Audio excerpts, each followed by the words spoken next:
Everybody, it's Pastor Jerone. Welcome to Pastor Jerone TV. I want to talk about Burrell's hate speech being prophetic speech. And so many times throughout the Bible, the prophets of God, their speech, their prophetic utterance from God was always seen by people who were in the flesh as hate speech. You remember the prophet Jeremiah when he was prophesying that they put him in a cesspool of human feces because he prophesied. And there Jeremiah said that I would no longer prophesy because it always gets me in trouble with people. And he says, and at the time when he said that, he says that the word of God was shut up in my bones and it felt like fire closed up inside of me. And he said I could no longer hold my peace, but I had to speak. Burrell spoke prophetically. And coming into this new year, Eddie Long died. And this homosexual issue that we're battling is only at its beginning stages. Those of you who have been silent, don't think that you're going to stay hidden any longer. The battle is going to heat up even more. You also remember the time of the kings, when one of the kings wanted to hear a word from God. They said, is there a word from God? And they called for one of the prophets. And the king said, don't call for him. He said, because he always prophesied negative stuff about me. He said, I don't want to hear from him. But when they brought him forth, he prophesied the word of God, which was negative against that king. And they sent him away as a prisoner. But the words that he spoke came to pass. Now these things, this sexuality, this homosexuality, where did it come from?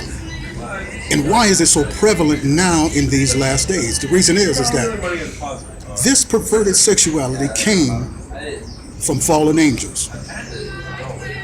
In Genesis chapter 6, they not only had sex with, the fallen angels changed their form, had sex with women, but they also had bestiality, sex with animals, which is why God killed certain animals in the flood. You remember the time of Lot? When the angels came to deliver Lot and his family, the men of Sodom and Gomorrah wanted to lay even with the angels. And they told Lot, they said that you better send those men out, or the things that we're desiring to do to them, we're going to do to you even worse. It's going to be death by bungo. So these are the things we're battling. And those fallen angels, and the thing that occurred in Genesis chapter 6 are re-emerging in this last day. This is why you hear me talk against this perverted sexuality. See, first of all, those angels broke a law from God that they left the celestial realm, a realm that only angels belonged in, to come down, change their form, and have sex among men. That was a law. That was an abomination. Then the next thing that they taught men to have sex with animals, sex with each other, which was another type of abomination. And this is where this perverted sexuality comes from, the fallen angels.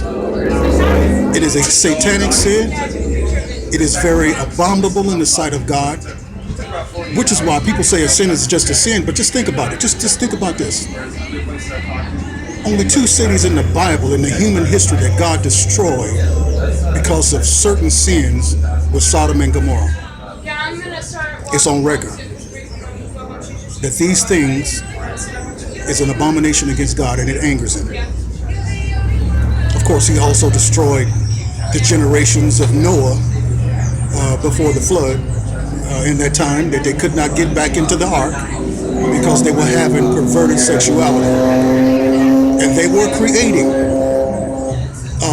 hybrids, horse, half human, all types of crazy creations, and what we call mythology, but it's actually truth.